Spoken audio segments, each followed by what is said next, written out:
Hi guys, Mulos here. So today's video I am going to show you the easiest way I use to plant tamarind. So excuse Roy, move. Sorry, my son has come to join me.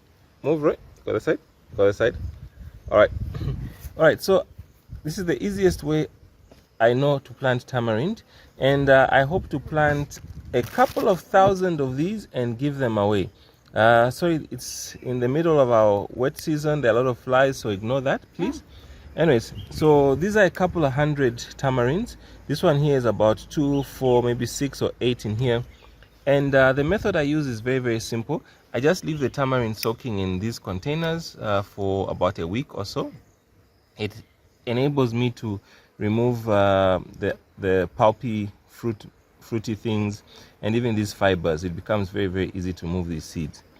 Anyways, before I start the video, in case you do want to support, this is what I'm going to use to plant them. This is about 100 and something. They are 8 by 16. I'm going to plant, I'm going to get a couple of these and plant all the seedlings here, then I'm going to give them away. In case you want to help support me in growing thousands of tamarinds and other tree species and giving them away for free, please check in the description. You can get in touch, support, chip in, contribute, or just give some encouragement here and there. So anyways, these are a couple of hundred which are here. This is the one which is about a few days old. As you can see, I left it suspended in here, and if I give it a shake, you see there's all this bubbling here. Immediately you put the tamarind in water, it starts fermenting. A possible way of making some tamarind brew or something, if you can hear that, that's air escaping.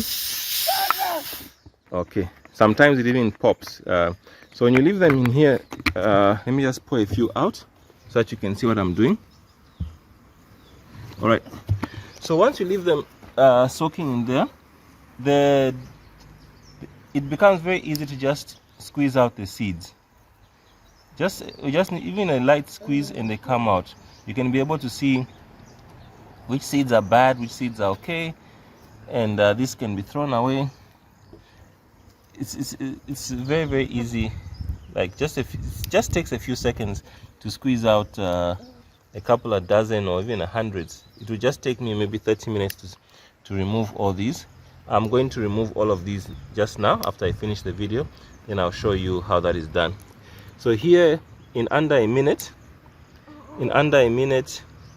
I have extracted this one. I think has gone bad, it's not coming out. So this is a good way of telling the bad seeds from the good. I'm going to put them back in there. So this one is about a few days old, maybe 3 days old. It's done a lot of fermentation.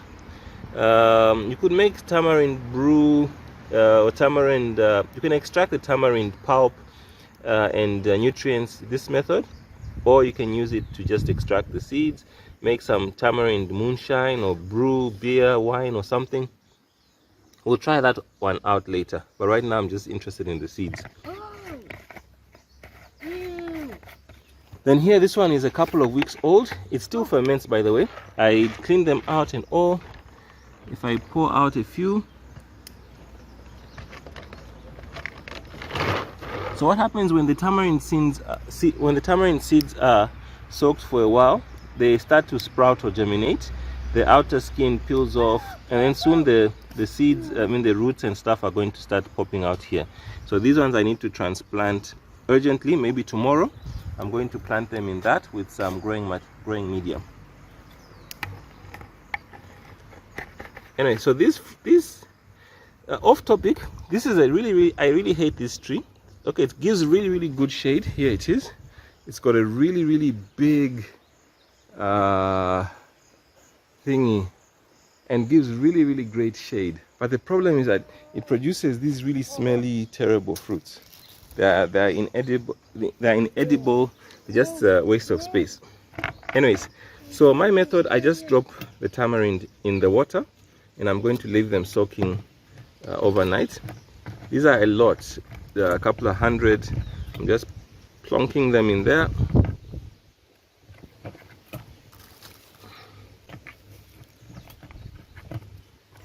So give me a few minutes while I continue this. Alright, so there's one thing I should mention. You've got situations where some of these seeds... No, stop. And forgive me, while I was making this video, my son was even trying to burn my trays. Anyways, so you've got a situation where some of these seeds are possibly bad or rotted. If you put them in there, they'll float to the top, you know. So the bad seeds float to the top, the good seeds sink. Stop. All right, I'll be back in a minute while I finish putting them in. Okay, so I've managed to put all of them in here. I don't know if you can see. All right, so the good ones sink to the bottom. The bad ones, those with damaged seeds and damaged pods and all, float to the top. Now, ideally, if I had the correct equipment, I would be able to sort them and arrange them now, remove the bad ones and all. Then this method also, in case you want to process your tamarind, you want to get the pulp and all, you can do this at home. You can get the tamarind, soak them.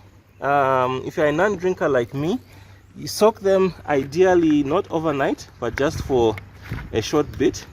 Put them in a receptacle like this, and then give them a good shake.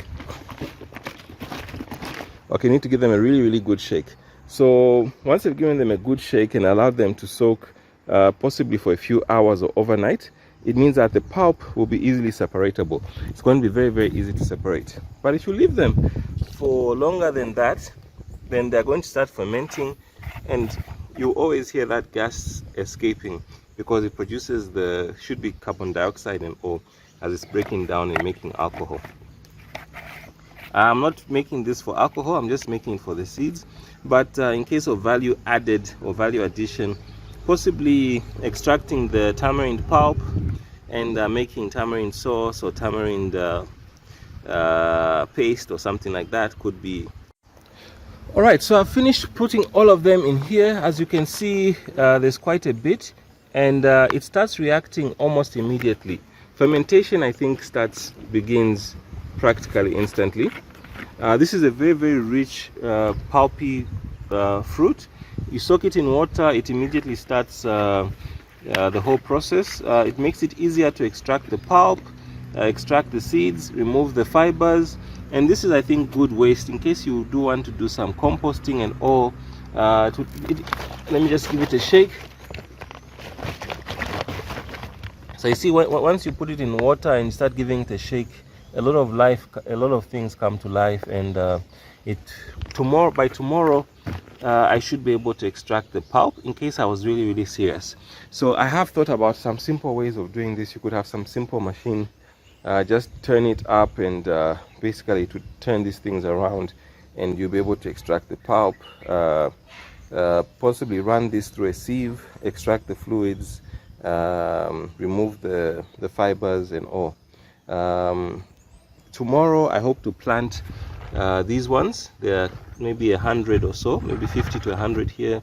Here there's about 200, 300, then here 300 upwards. So altogether I could have up to 1,000 just in these. I need to get a few more of these to transplant in growing medium. I found them on at a place called ETG. I'm going to get these are my old tree experiments. Out of my 23 avocados, only 7 remained. I learned a lot from this experiment, what to do, what not to do on looking after trees. Then I do hope to find loving homes for these 500 to 1,000 tamarinds I'm going to grow. I hope to plant them all across the country, Zambia, all the 10 provinces. If all goes well, that's what I'm going to do. Anyways, guys, in case you do want to chip in, contribute, find out more, you can get in touch. Even just encouragement is okay. You can just get in touch, let me know some tips, tricks, hacks that you may know, and also the uses of tamarind. What other uses you have of tamarind, let me know in the comment section, and I'll update you in a week. Mulos, bye.